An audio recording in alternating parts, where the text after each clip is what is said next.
Today on the show, we're looking out into the desert. And what do we see? Limitless podcast episodes.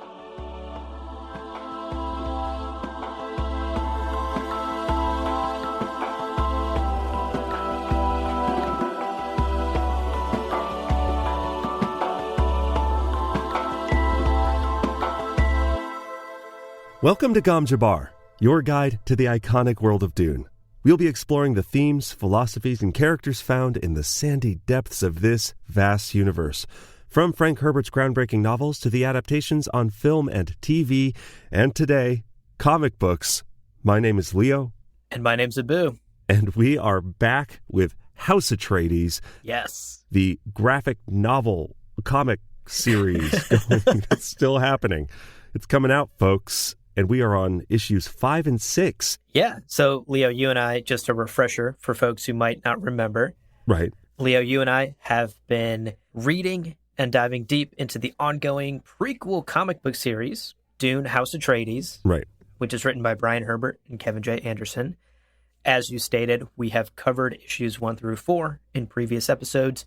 So today, we will be diving deep into issues 5 and 6 of the comic book series. We'll be sharing our insights and our thoughts on the story so far, and we'll be connecting this prequel series to the lore of the original text. As best we can. Because some of these things don't always line up between the Frank Herbert writings and the Frank Herbert writings, but it's fun to see some of these illustrated panels. We get to see some of the characters and places that we love. Yeah. And the last kind of bit of housekeeping before we talk about the pages themselves. Mm-hmm. This is a spoiler episode. Yes. So, yeah, we'll be talking about, of course, what we've seen thus far of House Atreides. We have not read the Frank Herbert and Kevin J. Anderson book, so we're not going to be spoiling the end of this story arc, although I guess it ends with Dune. Hopefully. Hopefully it ends with Dune. That's really what I'm holding out for. But we will be discussing some light topics from other parts of the Dune franchise. Again, we're not going to be hitting those heavy. Let's just quickly talk about the ending of book 4. No, probably not. Right. Still, just know this is technically considered a spoiler episode. Yeah, it's a prequel series, and we can't talk about the prequel series without acknowledging the actual series itself. So, right. Fair warning on spoilers there. All right, let's jump into issues 5 and 6. And as we did in the previous House Atreides episodes, we'll be going through each issue scene by scene and breaking down the action. But before we jump in, actually, I wanted to acknowledge, Leo, that I've really been loving the cover art for these issues, and in particular, the cover art for issue 5. I'm right there with you. The covers of these issues are so beautiful. Yeah. So incredible. In fact, the art, I think, overall, and we've said this in previous episodes, we love the art, and it's gorgeous and so well done. So I wanted to take a second here before we deep dive into the issue to just shout out and recognize the illustrator Dev Pramanik and the cover artist Evan Cagle. Oh, yeah, guys. Great work. Really cool work from those guys. Yeah.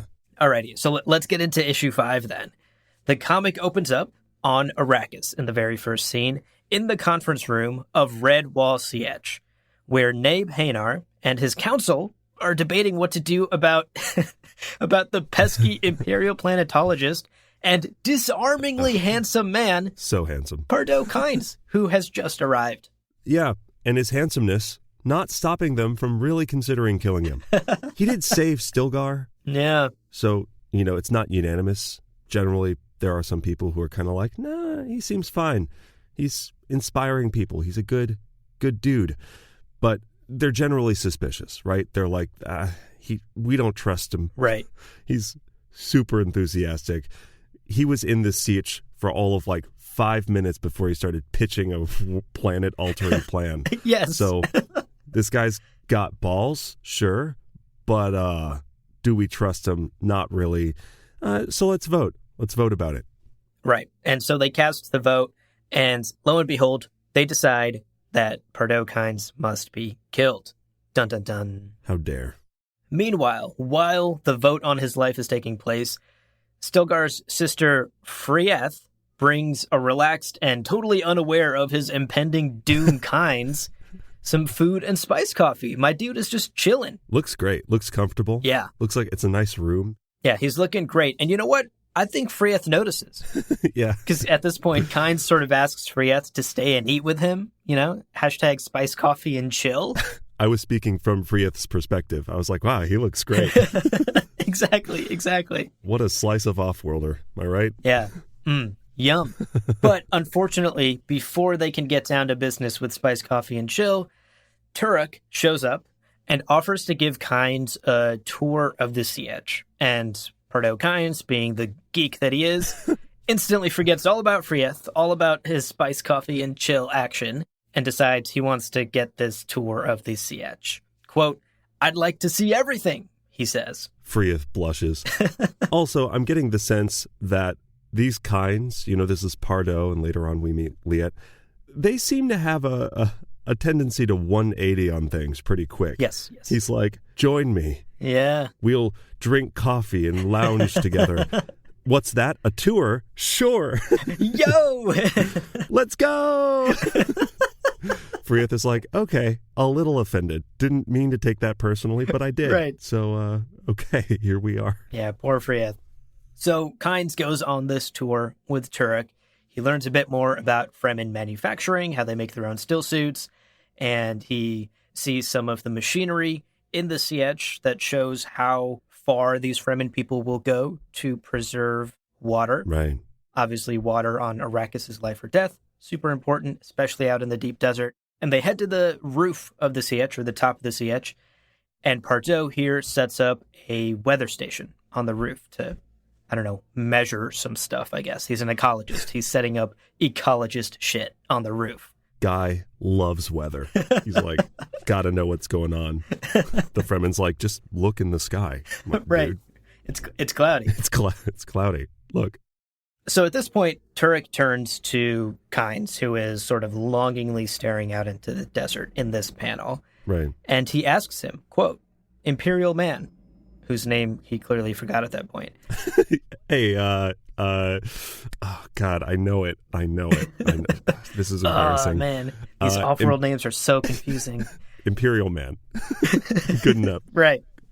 So he asks, quote, "Imperial man, what is it you see when you stare out into the desert like that?" And Kynes replies, quote, I see limitless possibilities." What a charmer. What a charmer and a dreamer, man. He's out here. He's got a vision. Very clearly, this is a moment of Turok being like, we're not friends. I'm not going to use your name. But I do love the read of, he just forgot. Yes. And he's like a little embarrassed about it. Yeah. So amazing. So good. So moving on to the next scene, we are in the Grand Palais. I just learned how to pronounce that on Ix. Where young Leto Atreides, love him, is running back from his run-in with the Suboids. Yeah. And that still makes sense. And tries to warn Prince Romber. Yeah. And you know what? Prince Romber, he's skeptical. Right. He's like, whatever. Yes. They barely speak language. They're so poor. They don't even have brains, I don't think, last time I checked.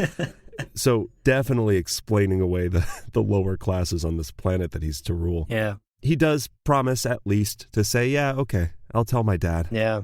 Earl Dominique Vernius, who's got the just best mustache, who, meanwhile, is chatting with his daughter, Kaylee. Yeah. About how, basically, to outmaneuver Emperor Elrond IX. And, of course, as always, finding her a husband. Right. Because you can only do so much of the brooding and the planning and the plotting. You got to hook up at some point, right? Yeah, totally. And look, this seems like a conversation they've had before because they're right. Pretty comfortable talking about this. And Kaylee is reassuring her father, it's okay. I'll find a match that will help House Vernius. And, I don't want to read too much into this, but this seems like some pretty easy to grasp foreshadowing considering right. the oogly eyes Leto and Kaylee were giving each other in the last issue that we talked about in our last episode. This seems like pretty intense foreshadowing here about a potential relationship between Leto and Kaylee. We'll see how that pans out. They also, after that conversation, briefly discuss Leto's warning. So Romber followed through. He passed along that message, even though he didn't believe it, from Leto, that the subboys are rising up, that he walked in on a revolution/unionization meeting. And Kaylee and Dominic Vernius both do what Rombar does and basically brush it aside. Quote, "Oh, they're only subboys. They're just grumbling." As a side note, can we keep in mind that this is the ducal heir of House Atreides, who is not an ignorant kid. You know, he's young, sure, but he also was, lest we not believe his whole story, chased with murderous intent by these people. Yeah. So even if you're like, oh yeah, I don't think that they can overthrow the government, could you take it a little bit seriously that your guest was like nearly murdered by a mob? Yeah. He's your steward. Like someone else, another powerful house, has given their heir to you to train and watch over. Yeah. The dude just got chased out of the subvoid area and could have died. Like, investigate that. What are you doing? They're like, nah, you're fine. Happens all the time here. Yeah, exactly. But yeah, they dismiss that subvoid threat. And I don't know about you, Leo, but I'm sensing a bit of heavy-handed foreshadowing here. I think the subvoid threat's going to come back and bite him in the ass. You know what? To quote Dominic Vernius, no, it's fine. They're just grumbling. Oh, they didn't get their snacks. Those grumblers. We should call them grumblers. I don't know why we call them subvoid. They named themselves, and they did a bad job. They should have named themselves grumblers. All right, moving on to the next scene. We are in the Emperor's Palace on Kyton. Yeah. Where a Tleilaxu representative has just arrived. I think he's a Tleilaxu master. Yes. Which is baffling. Yeah, you can tell from his swirly goatee that he's a master. Yeah. If you recall, in our previous episode, we talked about how Shaddam and Fenring, our boys, have set up this royal audience with the Tleilaxu master because they have that plan to create artificial spice. Right. So, Tleilaxu Master Haidar Fen Ajadika. Good effort. Butcher that. Yeah. Ajadika? Yeah. Ajadika arrives to have an audience with Emperor Elrond IX to talk about this artificial melange scheme that Shaddam and Fenring have come up with. Now, at first, Elrond is absolutely disgusted by the Tleilaxu's presence. There's a great quote here. Quote, "Everyone in the Imperium knows the Tleilaxu are devious and unclean. Why should I listen to this man?" And I gotta say, Leo, my man's got a point. Yeah. They made sligs. Sligs. Disgusting. So gross. So unclean. So at first, Elrond's reaction is perfectly normal when it comes to being in the presence of a Tleilaxu master. Right. But he quickly comes around once he hears the juicy details of this plan to create artificial spice and to give House Carino and the Emperor a monopoly and to break the monopoly of Arrakis. Create this artificial spice, have control over the most powerful and valuable substance in the universe. Yeah. That's a pretty sweet deal. Now, one catch in that deal is they need some high-tech manufacturing facilities. If only there was a place. If only there was a place. Just a planet full of high-tech stuff. Luckily, Elrond knows just the planet. More foreshadowing. Right. A little bit later, we get a Suk doctor with just the biggest diamond on his forehead. Just the largest, enormous, clunky diamond on his forehead. Bigger it is, the more talented you are, I guess. I don't know. It's not all about the size of the diamond, Leo. You know, it's about the proficiency with how you use the diamond. It's how you administer the imperial conditioning. It's not the... He arrives. Ellis. Mm-hmm. Ellis. Yeah. Arrives to attend to the sickly Elrond, who is, reminder, only sick because he's being slowly poisoned by... Of course, Count Hasimir Fenring and Shaddam IV, his son. And the doctor's like, you know what? Looks great. Right. Looks wonderful. Maybe he's just old. Maybe this guy's just an old man, which, I don't know. This doesn't seem like a great doctor. No, maybe we should shrink the size of that diamond a bit. We got to bring that diamond size way down. He was over-evaluated, no doubt. Yeah, I mean, imagine going to the doctor and the doctor just being like, I don't know, dude, you're just kind of getting old, you know? People get old and die. Yeah. It's probably your time.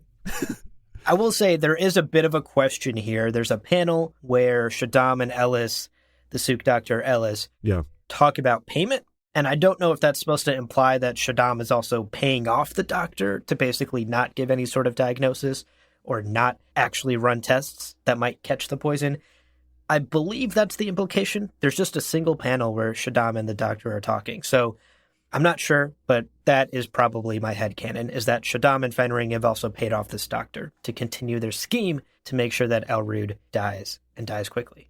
That makes a lot of sense. I know that there was this sort of slow-acting poison that's catalyzed by the beer. Yeah. You know, Fenring, this is Fenring's scheme. You kill him with the thing that he loves to drink. Correct. So my understanding was that would also, like, evade poison snoopers, you know, because the poison is in him. It's not in the beer. It's not in anything. It's catalyzed by the substance, which, again, is that kind of Piter de Vries strat of kill him with the antidote, basically. Yeah. So that was my rationalizing of that. Like, a trained doctor would be like, no, you're clearly not doing well. You're so bad looking. So wrinkly, my guy. Here's some cream, dude. Your hair is white. Oh. This doctor hasn't heard of aging. It's just baffled by the thought of aging. It's so silly. So that was my understanding, but I think maybe a combination of the two, right? Yeah. Avoid Elrude's snoopers, but also have a doctor who's not going to look too closely, or like go, well, nothing that I can see is wrong, so let's take this further and take like a blood sample or something like that. Right, totally. And in fact, to really hit this point home, you talked about the catalyst that is activating the poison inside Elrude. While the doctor is there, in the very room, Shaddam's like, yo, bring some more spice beer for the old man. He loves to drink it. And so they bring him spice beer, and the dude is just like in his deathbed drinking spice beer, which, as we know, and as Fenring reminds Shaddam in this scene, is the catalyst that's activating the poison inside Elrude. Right. So our boy Elrude is not long for this world, especially if he continues to chug spice beer in bed. Yeah, he's definitely living that college life. A little later, I'm going to rant a little bit about why it doesn't make sense for a Tleilaxu master to be literally in the Khitan Imperial Court. But let's talk about the next scene, because we're not done with the Tleilaxu yet. Yeah. And we'll get back to them. For sure. So in the next scene, we are back at Red Wall Sietch on Arrakis, where Nabe Hynar commands the assassin to take out Kynes. He's like, you know that guy? The one guy in this place? Guy. The assassin's like, which one? Yeah, no, the guy, the handsome one. Oh, yeah, him. Kill him and take 2 watermen with you to collect his water. And in just the most, I don't know, it's a cold gesture. I think this is like a very mafioso gesture of kill him, take his water, and I don't know, quote, maybe we could use a small amount to plant a bush in his honor. Oh my gosh. Yeah, I didn't know how to read that panel either. Is that I don't know, is Nabe Hynar being vindictive here and being like, we'll give him a little bushy in the corner that no one will ever look at. I don't know. You're right. This was a confusing panel for me as well.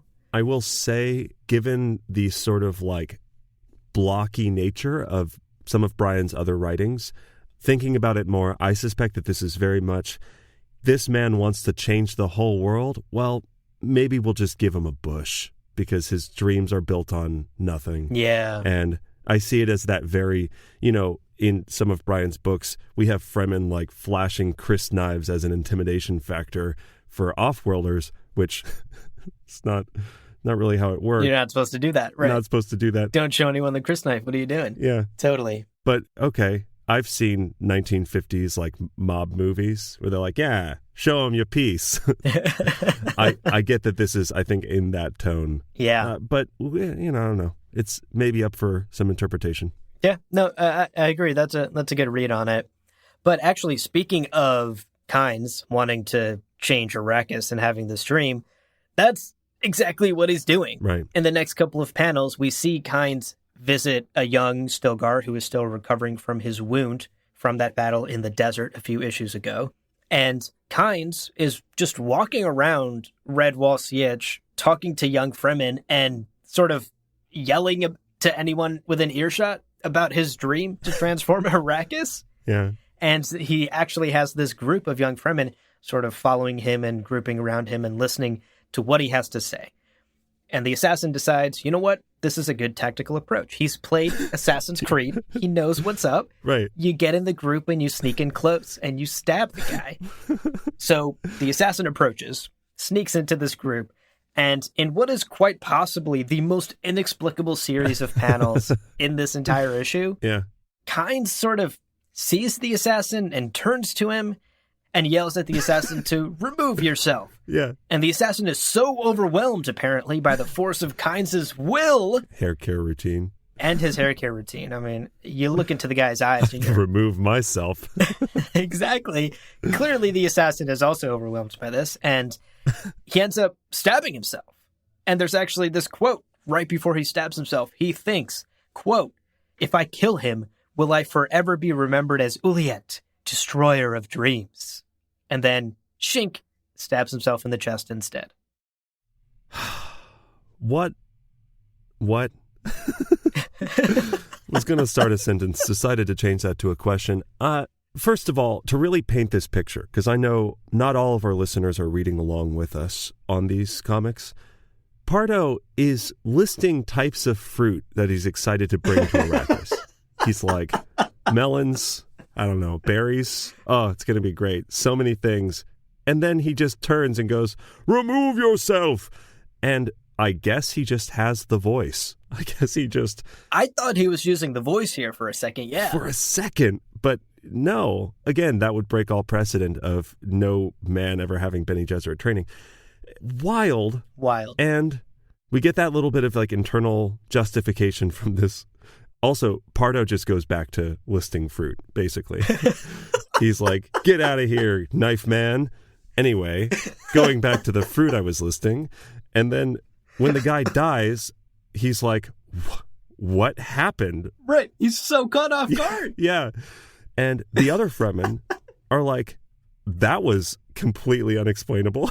Like, they're kind of in the same position we are. We're looking at these panels going, what?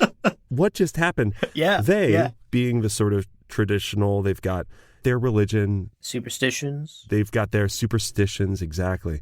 So they're like, you know what? Clearly, God wanted him to be correct. And God protected him against that man with a knife. Mm-hmm.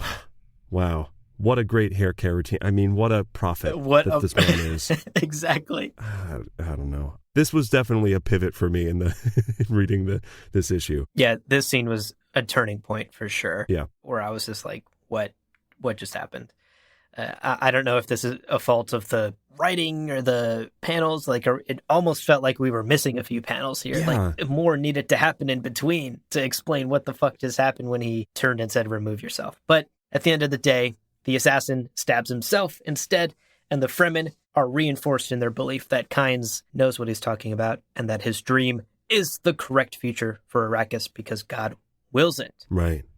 Now, moving on to the next scene, we are once again back on Ix, and we're just chilling with Leto and Rambar. I think they're like playing chess or doing homework or something. Probably Cheops, right? Yeah, probably. Or Chopes. Yeah. Cheops. I've never said that out loud. When suddenly an explosion goes off in the city. Boom. What? Who could have known? Who could have known? Vermilion hells, Rambar yells. Oh, I love it. The Subvoid revolt has begun, Leo. How could we have known this was coming? If only we had a first-hand account of the exact planning session. From a reliable source. Of them going, here's how we're going to blow up the city. Yeah. Wow, Vermilion hells indeed. Indeed. Damn. The explosion goes off, and Rambar and Leto are whisked away by the palace guards. We are in DEFCON 1 emergency situation, folks. And Rambar at this point wonders how this is happening. How could the Subvoids organize such an attack? And he comes to the conclusion right. that they have to have some sort of outside help. They could not have done this alone. Leto's like, no, I saw a meeting. You're asking how they organized it? They were like having meetings and stuff. I'm here I was there with valuable information. No one's listening. They must have been helped. Right. Turns out they were, but it's a lucky guess on Romber's part, no doubt. Lucky guess indeed.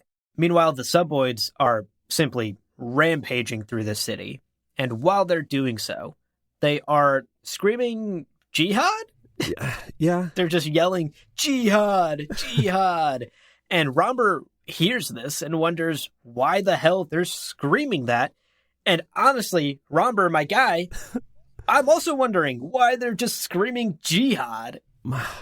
My understanding is that it was part of what spurned this attack is that they believe the upper crust of Ix have broken the great convention that came out of the Butlerian Jihad. So they're kind of scream yelling their justification as they're overturning a government.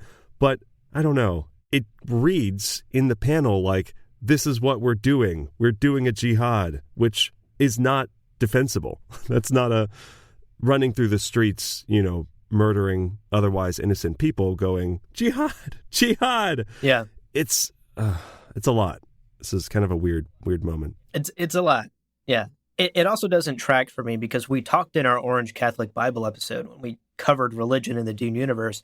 We talked about how the Butlerian Jihad was an inflection point for people to step back and be like, oh shit, things got real bloody and messy during that jihad. We need to reevaluate our belief systems and our religions. And that is what sort of birthed the Orange Catholic Bible as we know it today. Right. Clearly people look back on the jihad like that was a bad thing or that was too much. Yeah. So it's weird that another revolution would be like, yeah, no, that was dope. Like jihad, let's do it again, bro. This doesn't track for me, but regardless, the suboids are rampaging. They're screaming jihad. And by the end of the scene, we learned that Romber's suspicions and very lucky guesses were correct. And it turns out that there are hidden Tleilaxu masters among the revolting suboids, and they are the masterminds behind this plan. Okay, and reminder, I will be ranting about Tleilaxu in a bit. Not yet, because they come up again in issue 6, and we should keep this moving. Right. Put a pin in it for now. Also, quick side note, keep in mind Planet Ix used to be Komos and is exclusively populated with dejected scientists from the Butlerian Jihad thousands of years ago who they know what they did. It's not that technology is evil. That was like a very small vocal minority on Rachis. You're totally right. This doesn't track for reasons that we covered in the OC Bible. And also I'm thinking about the technology of Dune episodes and the planets of Dune episodes when we're talking about Komos and Rachis. Yeah. It's just a lot. But anyway, in the final scene, we are with young Duncan Idaho, ship rat Idaho. Hell yeah. Who is on a ship approaching Caladan. And apparently, I guess, Janice Milam, or Milam, whatever, paid the ship captain to drop Idaho off at Caladan, I guess just to rub it in Beast Raban's face. Not really sure why. Again, we don't really get their story at all yet. Yeah. I guess it's like the Harkonnens and the Atreides. They've got that long feud. So taking someone's thing that you know that they value and giving it to the feuding other party, I guess that makes a certain sense. Right. But after the ship captain's like, yo, you actually worked pretty hard. You seem pretty legit. I feel like you're going to be really good at climbing rock walls at some point. How do you feel about staying on and working on my ship? That was good. Thank you. And Duncan's like, no, I need to find Duke Paulus Atreides. Because listen, we got to get to Dune somehow. Right. We got to connect these dots, folks. They are millions of miles apart. So I'm just going to arbitrarily decide, you know what? Duke of the Planet, need to meet him. Yeah. So there we go. We've got a direction that Duncan, Idaho is heading in. Right. And this part was also inexplicable to me. Maybe I need to go back and reread the earlier issues, but I don't think we ever established why or how Duncan even knows about Duke Paulus Atreides. So his motivation here seemingly makes no sense. Like, why is he trying to find the Duke? Right. Who told him about the Duke? Why is he trying to find him? I don't know. Like maybe his parents told him about how good the Atreides are, but yeah, Again, that's a stretch. We're like connecting dots that may or may not be there. We're going out on a limb to try and justify some of these things. Weird. Doesn't make sense. But let's move on. Yeah. That rounds out issue 5 for us. Strong note to end on. Yeah. All right. We're going to keep this conversation going, but Pardo Kynes told us to remove ourselves. So we're going to take a quick break.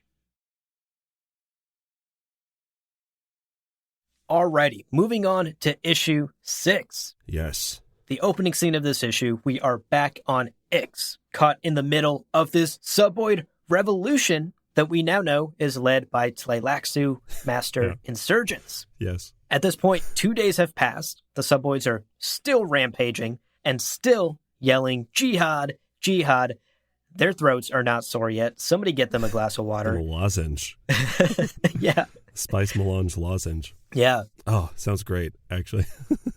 And Earl Dominic Vernius is pissed. He is in his palais, and he is so mad that Elrude has moved against him. He connects some dots here and realizes this is Elrude's doing. Right.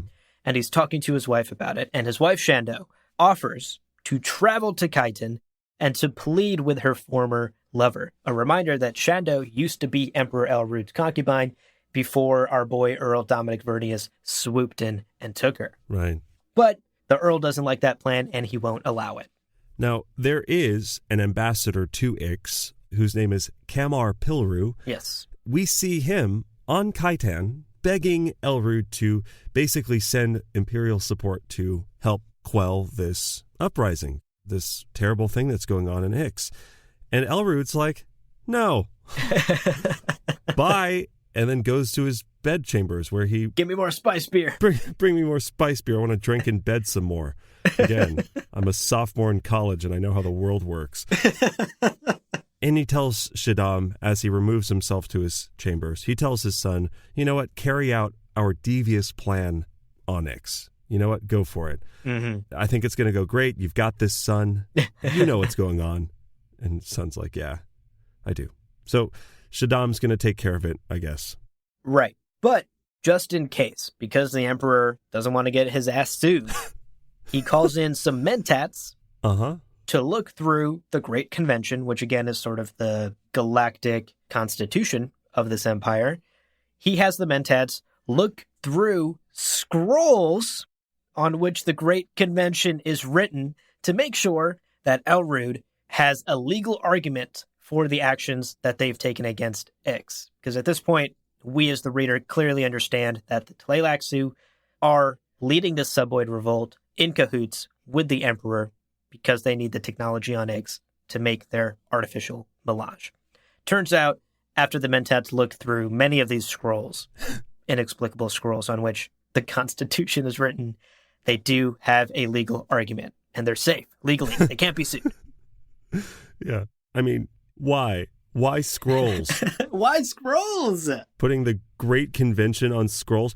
Also, this is 30,000 years in the future. We know, just from a very brief reading, it's within the first 20 or so pages of Dune, that we hear about mnemic film strips.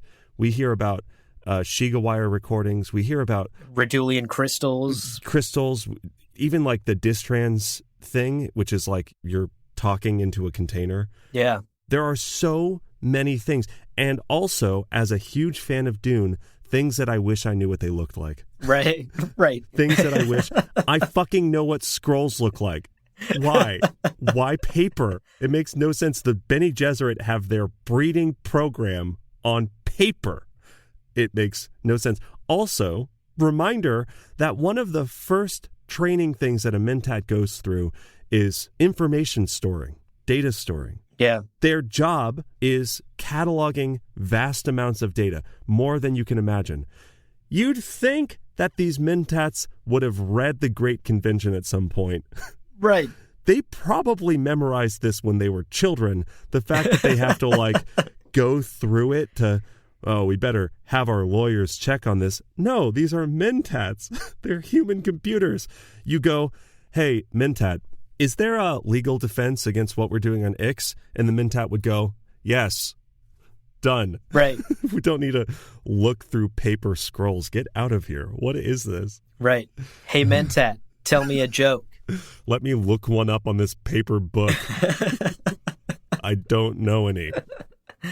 Oh, man. That's such a good point. I didn't even think of the Mentat angle. I was just so baffled by the scrolls. The fact that paper is apparently still being used 30,000 years in the future. We won't harp on this any longer. We already talked about this in a previous House Atreides episode, how it just doesn't make sense that paper is being visualized in this comic series. There's no reason for paper to be used. Right. Anyway, moving on.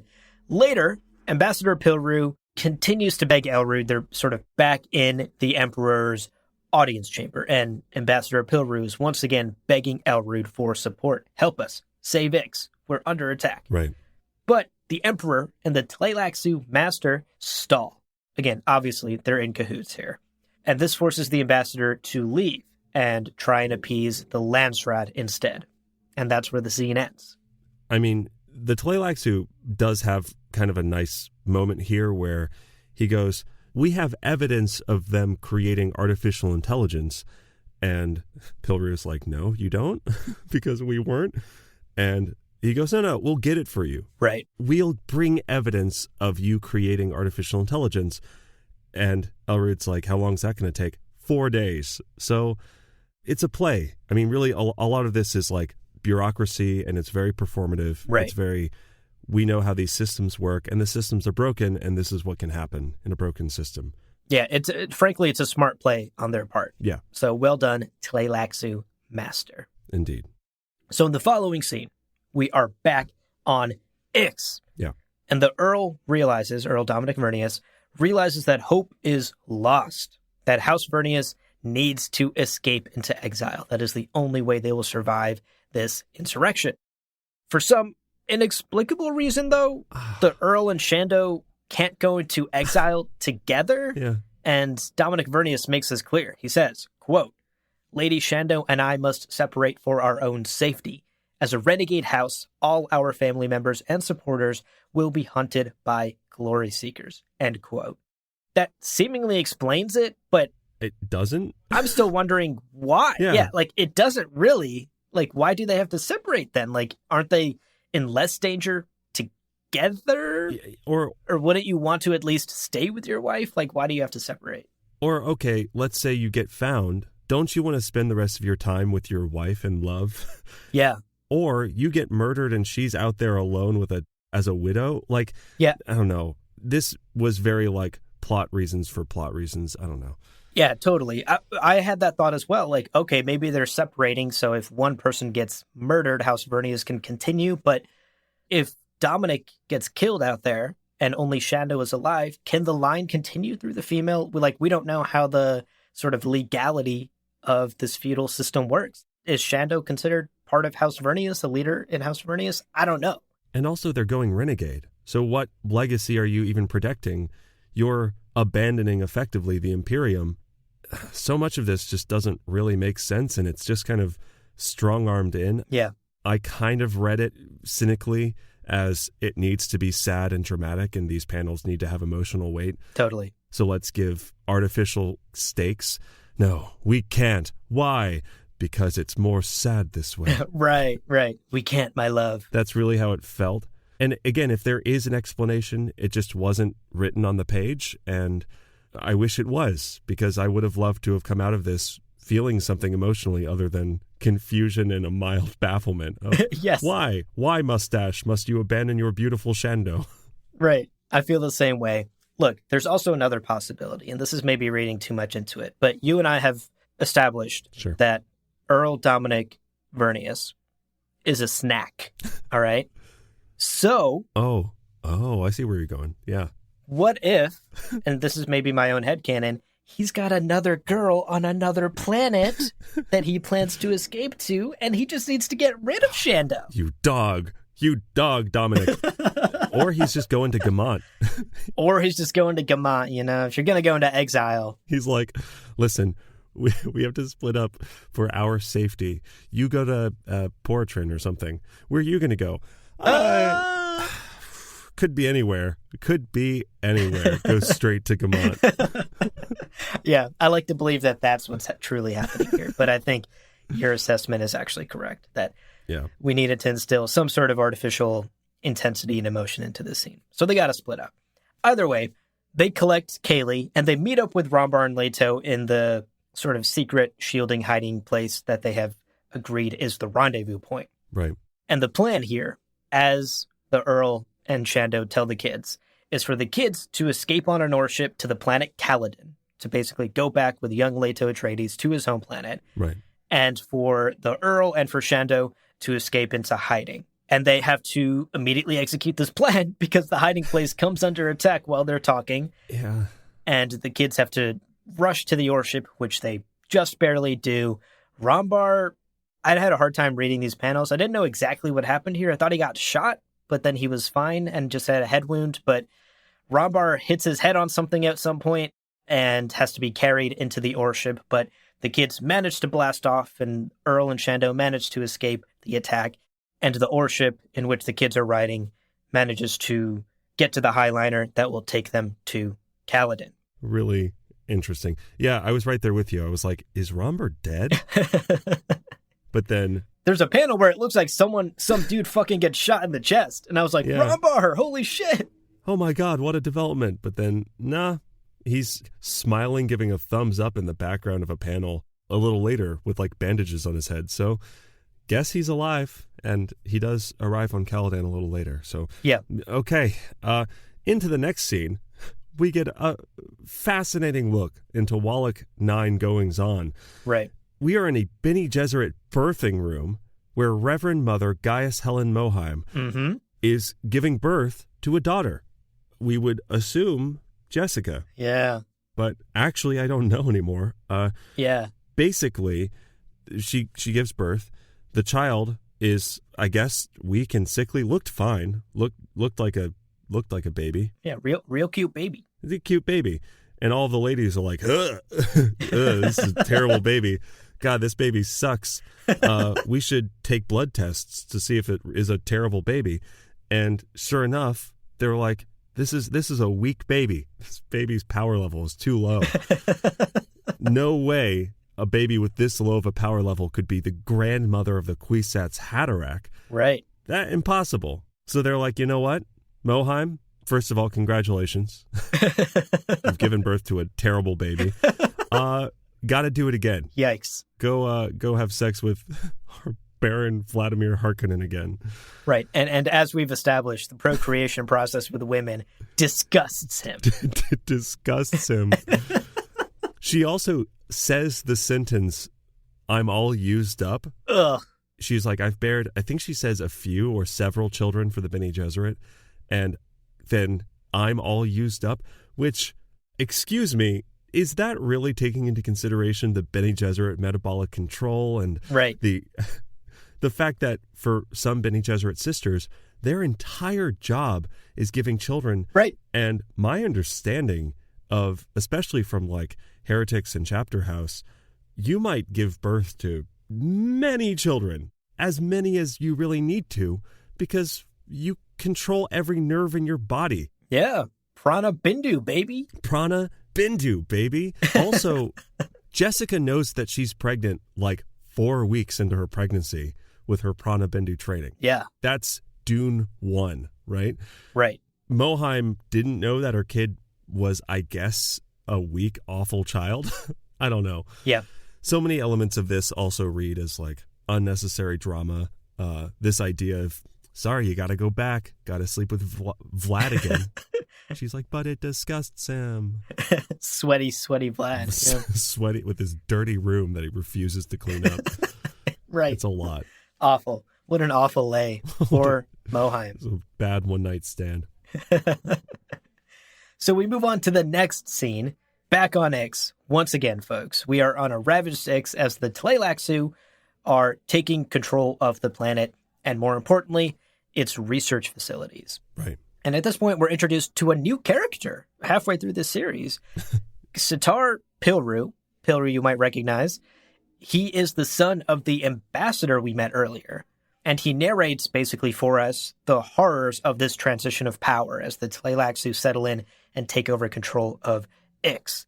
And he promises to himself and to the reader, I guess, right, that he will continue to fight the good fight, that he will try to take back Ix from these interlopers.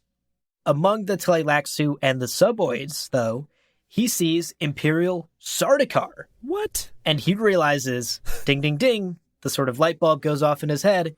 Oh shit, the Emperor is in on this. The Sardaukar were here supporting the Suboids, supporting the Tleilaxu masters in this uprising.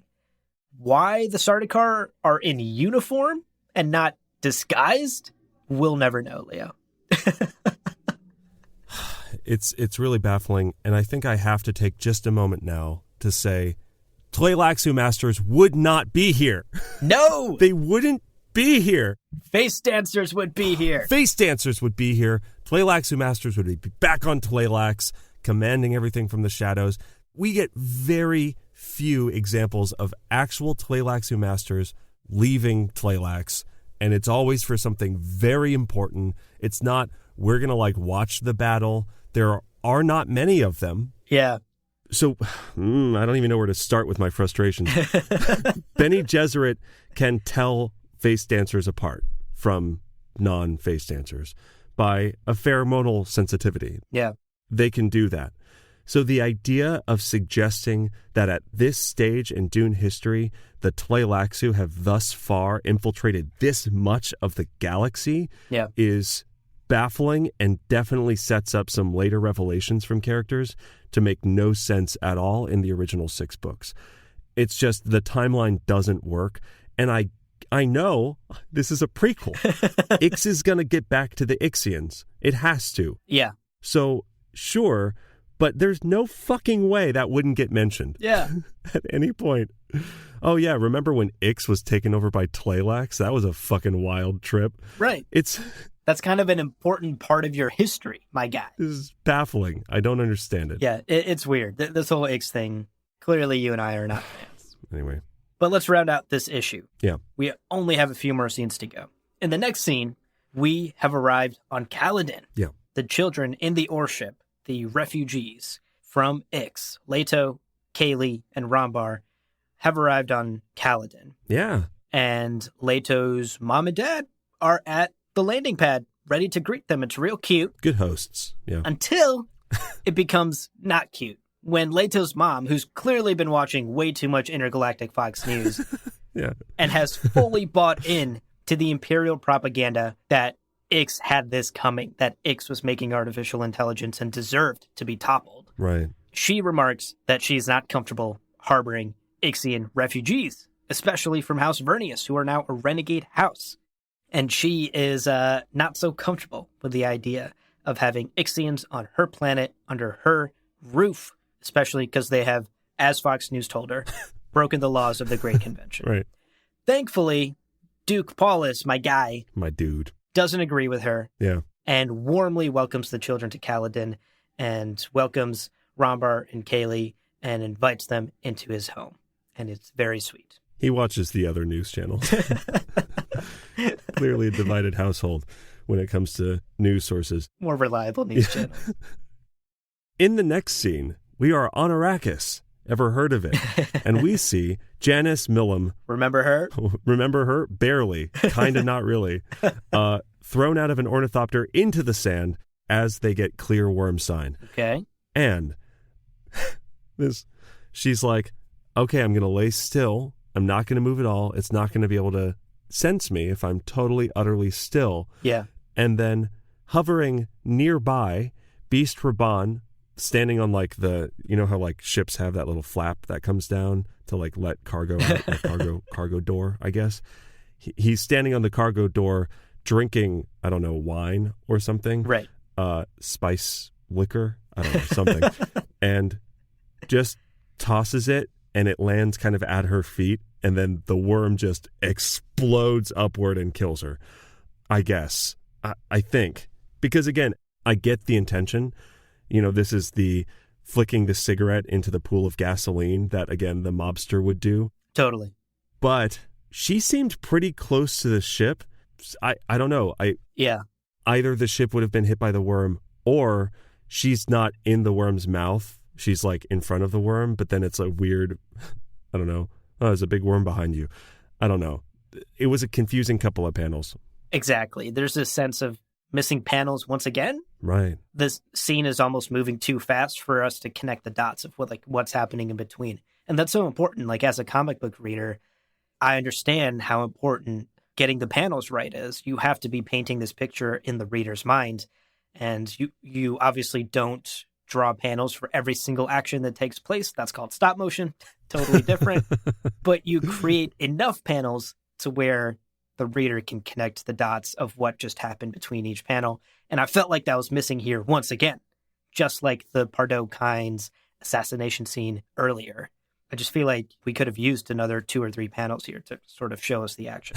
But fun fact, there were panels, and Pardo-Kynes went, remove them. Remove the panels! And you know what? The copy editor was like, oh, Lord, I have to. Oh, man, will I be remembered as the Destroyer of panels. destroyer of panels? Destroyer of legibility. Yeah. Pardo-Kynes out here editing, real meta, editing his own comic. If anyone could. If anyone could. So, R.I.P. Janice, that is the end of her. And also, the end of our entire understanding of this beef between Janice and Raban. Yeah. I guess we'll never truly understand what her motivations were in taking Duncan Idaho and sending him to Caladan and why they have this beef. And I guess we'll just, that'll never be explained because Janice is dead. I mean, hopefully some Harkonnen guard is like, hey, what the fuck what's up with that? Explain it to me. And Raban's like, oh, I'm glad you asked. So basically, we dated. Right. You know, so hopefully someone will reflect back, or maybe he'll think about it when he finds out. I don't know. I'm holding out hope that they kind of retroactively explain it. But you're right. We've definitely moved on from the era of Janice. We've known her so well. So well. So connected to her. Yeah. And she'll be missed. Yeah. Yeah, it really seems like a beef of convenience to get the plot moving forward. But we'll see. Maybe it'll get explained later. All right, let's end issue 6. One more scene to go in the final scene. We are on Caladan, and we are once again with our boy, young Duncan Idaho. Right. Now, we learned that Duncan has been working hard, and he's been traveling on ships across Caladan to slowly make his way to the capital city of Cala and offer his services to the Duke. Yeah. He is desperately trying to get to the Duke, trying to get to the capital. Yeah. And that's it. Yeah. We still don't know why. Yeah. We still don't know where he heard about the Duke. And we still truly don't know what his plan is, besides just wanting to offer his services to the Duke. But that's where we round out issue 6. And we get like a montage of him, again, Caladan, Paradise Planet. Yes. Beautiful, beautiful planet. Yes. He's just going continent to continent. Just, nope, none of this is interesting to me. Right. Got to get to the Duke. And hopefully that'll make sense at some point. Hopefully. Fingers crossed. Fingers crossed. But you're right. That's the end of issue 6. So, yeah. Habu, how are you feeling? What do you think? Overall impressions? I don't know. We've kind of voiced concerns throughout. Yeah. But wrapping it up, what do you think? Let me start with a long and deep sigh. Longer.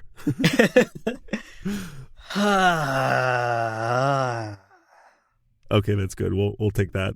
That's pretty good. That's a good take. Yeah, that's a good take. I now feel good. Now that we are about halfway through this, well, we are exactly halfway through this 12-part series. Right. I feel less guilty about passing judgment. I mentioned in our previous episode when we were still on issues 3 and 4 that I felt it was too early to pass judgment on the series. I wanted to wait and see where things developed and how they continued. Sure. Now that we're halfway, obviously still willing to see where things go. Right. At the end of the day, more Dune is best Dune. Right. That's my policy. Right. I will hungrily consume any Dune content. But this series is not doing it for me. Right. And in fact, I would go so far as to say that this series is bad. Really, really bad. Yeah.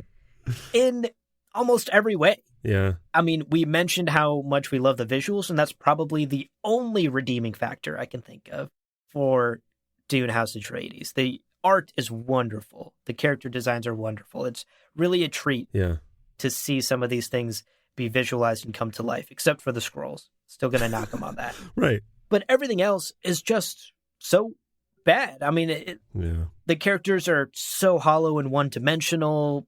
Things are just sort of happening for the sake of things happening, just to move the plot forward.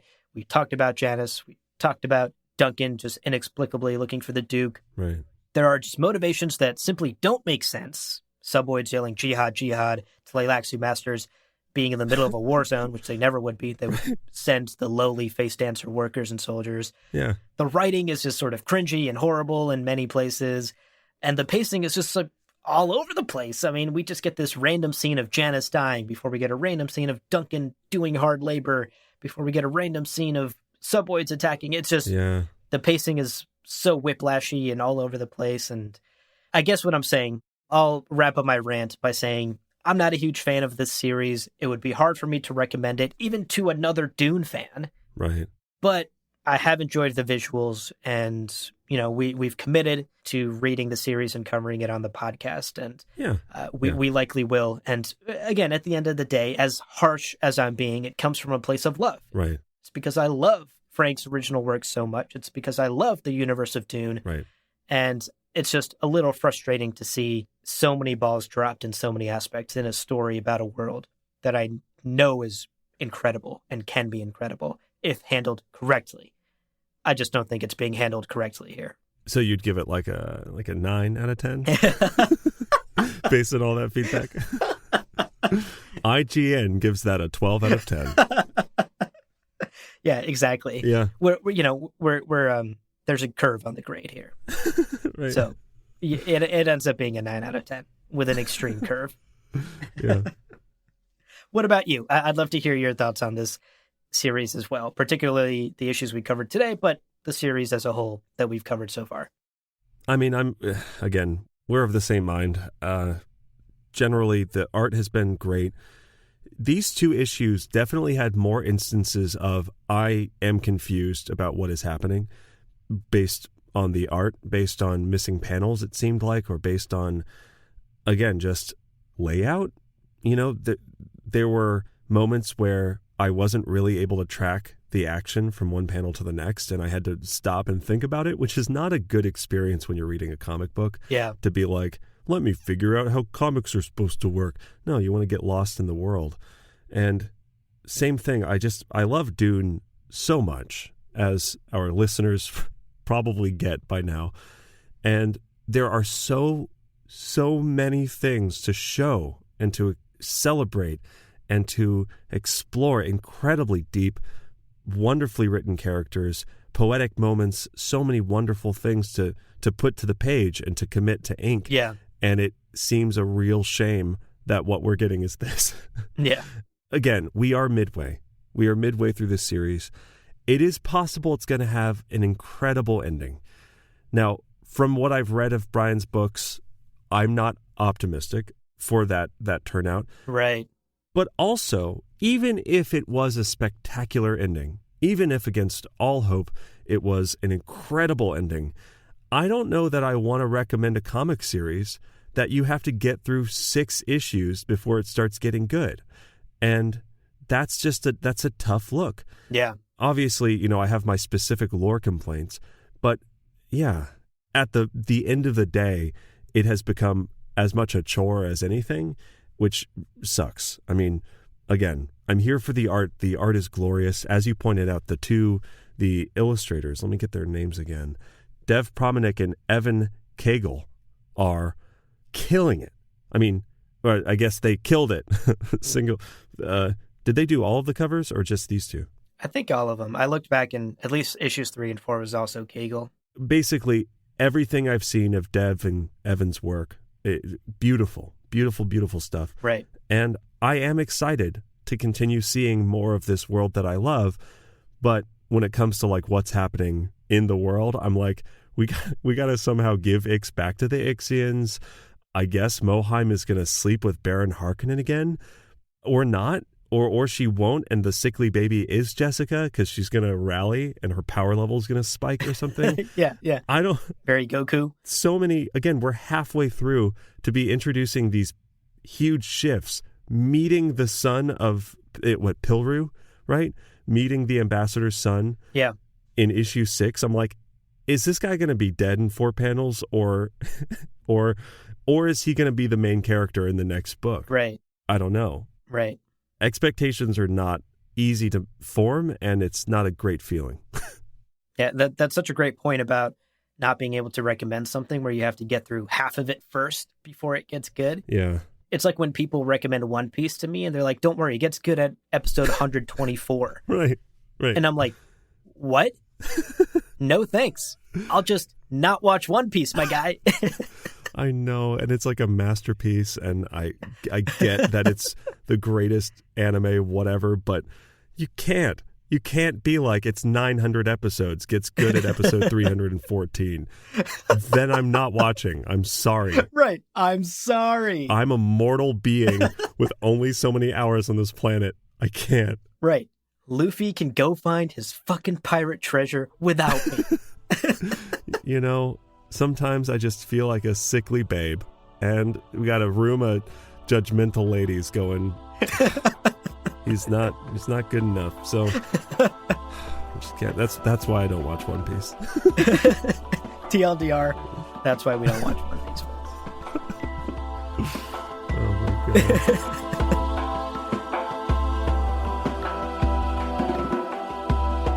Well, friends, there is no real ending. It's just the place where you stop the recording.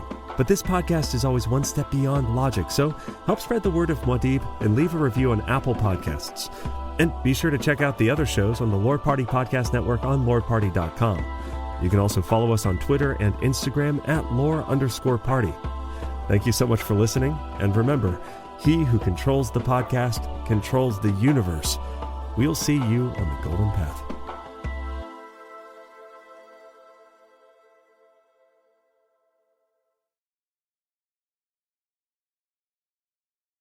So, moving on to the next scene, we are in the Grand Palace. Palace? Palais? You know, I was wondering how to pronounce that word. Oh, Lord. Is it Pele? Why did I throw myself into this sentence? Wait, Pele pronunciation. You know, we can look this up. We have the internet. Is it a word?